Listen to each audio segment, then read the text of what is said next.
people don't know what they want. They know what they don't want. And that's where the problem lies for a lot of people. Cells that fire together wire together. So if you're constantly thinking of the same thoughts, those pathways turn into highways, and it's very, very easy to then think that thought and spiral down. That's it. In other words, that's all that exists, by the way. Yes. That's my highway. Yes, exactly. I can't go any other way. Exactly. And the thicker that pathway, the harder it is to change. Possible, but it just is harder. And then if you start to think what you want to, I think a lot of people think, but how do I cut that highway? You don't.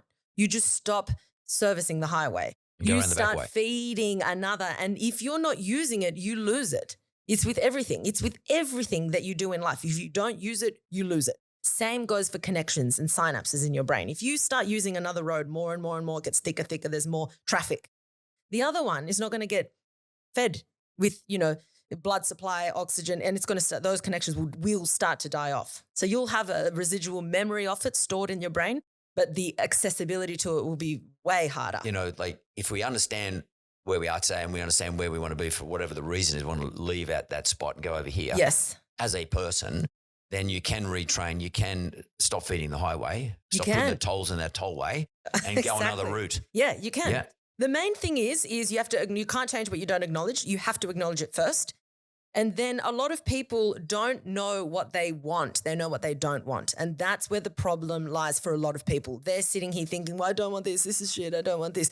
And so then if they try and change something, they're just trying to change. I don't want to be here, so I'll go to this other uncomfortable place. Oh, that's also uncomfortable. I'll just go back to the devil I know. Yeah. And it's this constant yo-yo back and forth. It's when people set a goal or something they really, really want to achieve, they'll just, often it's the goal is to get away from something. Say I'm overweight. I want to lose weight. So their goal is I want to lose weight. I want to get away from that body that I am. Instead of thinking I want to feel great every morning. I want to do this. I want to run a half marathon. I've got all these tangible, measurable goals that I want to run towards. That's what's going to be the driving force to get you there. And that's what's going to start to change the way you think, change the way you act, raise your standards for how you're going to behave every single day. Because I think everyone looks at people that achieve good things in their life and think, they just must wake up with motivation. No, they don't. They just want it more than you do. Ultimately, that's what it is. That's a good point, by the way. People do think that. People do think that. Yes. And that's why everybody's so interested in what everybody's routine is. Exactly. So I'm always getting people saying, well, what's your routine, Mark? What time you get up? What do you do? Yeah, but it's I'm not particularly driven. Like I'm not actually driven. I get excited about things. Yes. I get excited about changing something for an outcome that I want to achieve. And if I'm not excited, I don't actually do all the things I would ordinarily do. But when I'm excited about somewhere I want to land and I know it's possible, then I bring everything into force. I bring everything into play. I get up early, I train, I eat well. Yes. I surround myself with the right people, blah, blah, blah, blah. And I get there. You've got to be excited about something. Exactly. That's right. So exactly. Sitting back and say, I fucking hate where I am. This shits me. This is not fair. This is a shit go. Why am I here and he's over there or she's over there? Exactly. You got to say, no, this is something exciting about me. For me, I want to get to there. Yeah. In your book, you do talk about own your shit. Yes, definitely. Right at the beginning, like in the first chapter sort of thing. Yeah. Which I thought was, I like that, ownership of stuff. Ownership. People don't like to be accountable. Stop handing over to somebody else, abrogating your own obligations to somebody else or someone else to deal with that. Yeah. No, own it.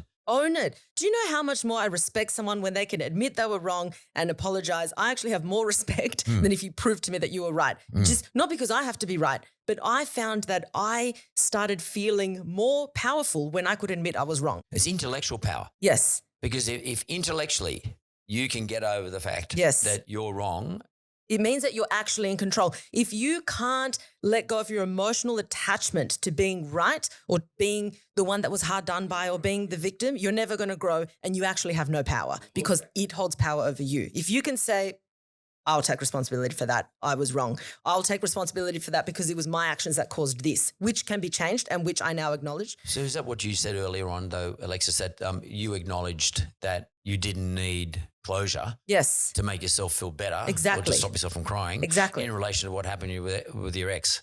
Exactly, because I was avoiding doing the hard work of actually getting over it and actually putting myself out there and being vulnerable and being myself again. I was...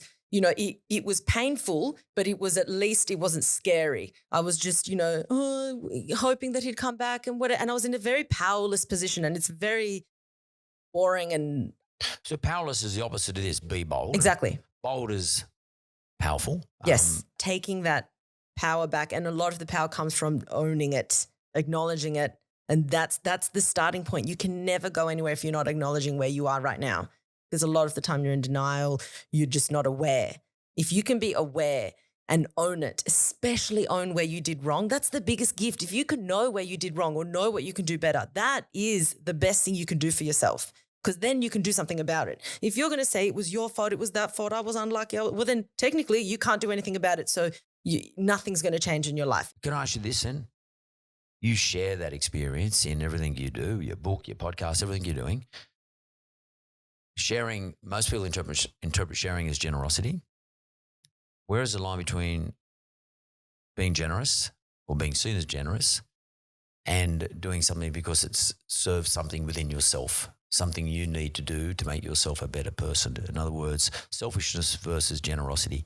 Because sometimes being selfish results in being generous. For me, people think I'm a generous bastard. Yes. But I do anything for myself. Yeah, yeah.